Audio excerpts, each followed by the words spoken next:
What do you say then to those critics, and a lot of them are fellow law enforcement officers, who say you guys didn't handle the situation properly, and many people who, as tough as it might sound, consider you guys cowards with the way you acted that day? I strongly disagree, and again, opinions vary, sir, and they're going to, but I can tell you that probably 100% of those people hadn't been in a situation like that before.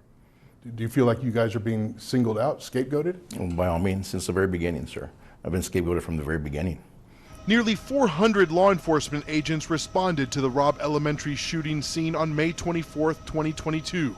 Arredondo has now been charged criminally for his actions that day, facing multiple felony counts of child endangerment.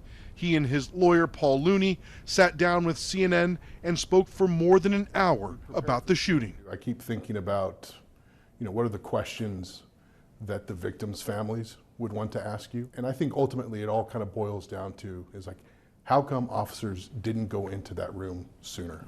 Right.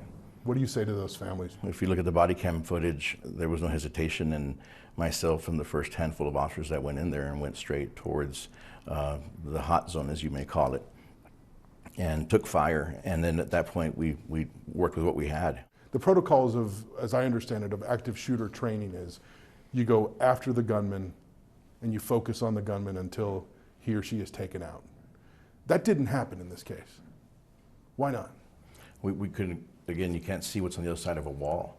At that point. But you're supposed to get through that wall. Right. You can't see through it, first of all. So when we were shot at and we backed off to think, okay, now we know where he's at, because we didn't know where he was at. That's when we took fire and backed out and realized, okay, now we need to come up with a plan to get back up there. If I show you a couple of video clips, would you mind? I'd love just to, as we watch them, I'd love to get your perspective on what I'm sorry, but I'd rather not look at video clips, sir. I just don't. I just don't. I've kept myself from that. It's difficult for me to see that.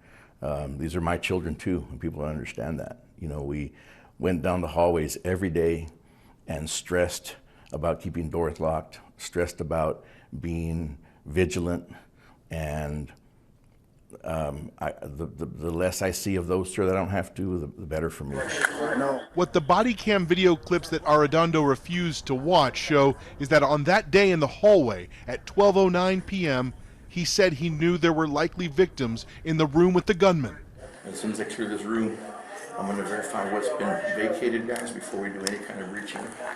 The time's on our side right now. We have kids in there, but we got to save the lives of the other ones. In that moment when lives were at stake, why did you think time was on your side?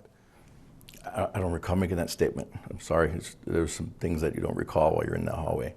As we've watched body cam footage of what happened and how those 77 minutes unfolded inside Robb Elementary, you're on those tapes, constantly giving orders to other officers. We're going to clear out before we do any reaching. We're going to clear all these things out. The sense is that those officers were deferring to you as the lead officer. So why shouldn't you bear the brunt of the responsibility of how all that unfolded? Sure, and it's natural for me to give direction with what information you have while you're in there. And again, limited information was there on the inside. No entry till the chief of police gives you permission. Arredondo now claims there were state police officers from the Texas Department of Public Safety who arrived after him, who should have set up an incident command post and taken control of the scene. The guidebook tells you the incident commander does not stand in a hallway and get shot at. Incident commander is someone that's not in the hot zone and is in another location. You ready for friendlies? No, wait, nobody entry.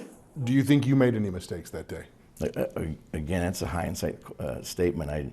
You can think all day and second guess yourself. I know we did the best we could with what we had, and by running into that building and not leaving there and doing what we could, or doing what I could and what the other officers could, it was the best we could with the situation we had and the information we had.